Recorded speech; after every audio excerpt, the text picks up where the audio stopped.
이번 시간에 우리 기본키, 주키에 대해서 같이 한번 살펴보도록 하겠습니다. 우리 기본키는 테이블에서 각 레코드를 고유하게 정의하는 그런 필드나 필드의 집합을 보고 우리가 이제 기본키라고 합니다. 우리가 앞에서 이제 기본키다, 외래키다, 뭐 슈퍼키다 해서 여러 가지 배웠죠. 그때 이 기본키는 특정 레코드를 이제 유일하게 구별할 수 있는 그런 속성을 우리가 기본키라고 했습니다. 그때 이 기본키는 널 값이 올 수가 없다라고 했고요. 그리고 이 기본키로 정의된 그 필드에는 동일한 값이 중복되어 저장될 수 있다 없다.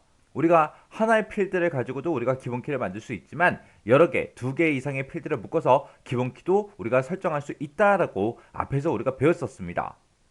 그 내용을 이제 머릿속에 이제 있는 상태에서 이 내용들을 보면 좀 더 쉬울 거예요.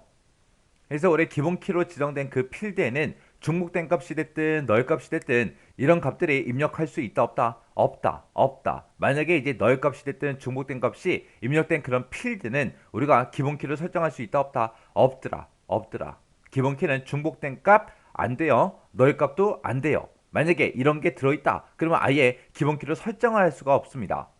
그리고 우리가 이제 OLE 개체가 됐든 첨부 파일을 됐든 계산 형식의 필드 있죠. 이런 필드들은 우리가 기본키로 아예 전혀 설정할 수가 없습니다.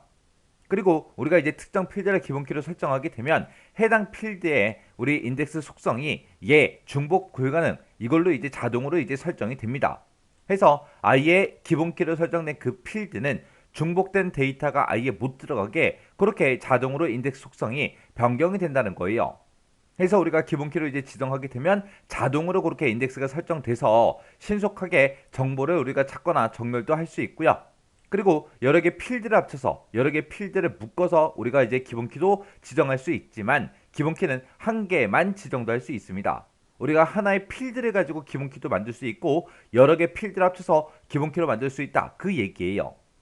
그리고 우리가 이제 기본키를 설정하게 되면 자동으로 이제 기본 키의 인덱스 속성이 중복 불가능 이걸로 이제 변경이 된다 그랬죠. 근데 이거를 내가 변경하겠다 그랬을 때는 먼저 우리가 설정된 그 기본키를 해제를 해줘야 우리가 이 인덱스 속성을 다른 걸로 이제 변경을 시킬 수가 있습니다. 그리고 우리가 하나의 테이블이 있을 때 우리가 꼭 무조건 이 기본키를 설정해야 된다 그건 아니에요. 기본키를 설정하지 않아도 우리가 내가 가지고 있는 이 테이블과 다른 테이블과 이제 관계를 설정할 수가 있습니다. 그래서 기본키 설정하는 거랑 우리 관계를 설정하는 거랑은 관계 있다 없다? 없다. 기본키가 없어도 우리는 관계 설정을 할 수 있더라. 근데 관계가 설정된 테이블이 있어요. 그때 그 테이블에 기본키를 내가 해제를 하고 싶다. 그거는 이제 해제할 수가 없습니다.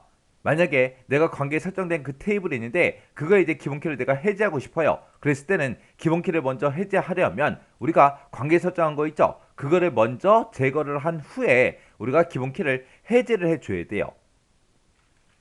그리고 이제 데이터가 이미 입력된 그런 필드도 우리가 이제 기본키로 설정할 수 있고요. 중복된 데이터가 입력된 경우에는 오류 메시지가 이제 표시가 짜잔하고 됩니다. 왜? 기본키는 중복된 데이터가 있으면 안 된다 그랬잖아요. 그리고 우리가 이제 어떤 특정 필드를 기본키로 내가 지정하게 되면 그 해당 필드 앞에 열쇠 모양의 아이콘이 자동으로 이제 붙습니다. 이렇게 이제 열쇠 모양이 붙은 거는 우리가 실행시킨 상태에서는 확인이 안 되고요. 우리가 이제 디자인 모드에서 우리가 이제 확인할 수 있습니다. 그리고 우리 XX에 정의할 수 있는 그 기본키의 종류에는 일련 번호 기본키라는 것도 있고요. 단일 필드 기본키라는 것도 있고 다중 필드 기본키가 있고 이렇게 총 세 가지가 있습니다. 이 일련 번호는 자동으로 이제 숫자가 붙는다 그랬죠. 해서 우리가 특정 필드의 데이터 형식을 일련 번호로 우리가 지정해 놓게 되면 중복된 그런 데이터가 들어갈 수 있다 없다. 해서 이런 일련 번호는 우리가 이제 기본키로 우리가 설정할 수 있는 거고요. 그리고 필드 하나만 가지고 우리가 기본키 설정할 수 있다 그랬죠. 그리고 여러 개 필드를 묶어서도 우리가 기본키를 설정할 수 있다 그랬어요. 그때 이제 기본키로 내가 설정을 하게 되면 지금처럼 이렇게 이제 디자인 보기로 들어왔을 때 특정 필드 내가 기본키로 설정한 그 필드 앞에 지금처럼 열쇠 모양의 요 아이콘이 붙는다고요. 지금 여기서는 이제 순번이라는 필드 하나만 가지고 기본키를 설정한 거고 지금 여기서는 순번하고 상품 번호 이 두 가지를 묶어서 기본키로 설정한 겁니다. 그래서 이렇게 열쇠 모양이 붙어서 어떤 게 이제 기본키인지 그거를 이제 확인할 때는 우리가 어디서 할 수 있다? 디자인 모드에서 우리가 확인할 수 있더라라는 거 요거 이제 기억하시면 돼요. 우리 기본키 같은 경우에는 중요한 그런 기본적인 내용이기 때문에 이 기본키가 시험 문제에 자주 출제가 됩니다. 그래서 이 기본키에 대한 특징이 되게 많죠. 여러 가지가 있으니까 이 여러 가지 헷갈리지 않게 정확하게 여러분들이 숙지하고 지나가시기 바랍니다.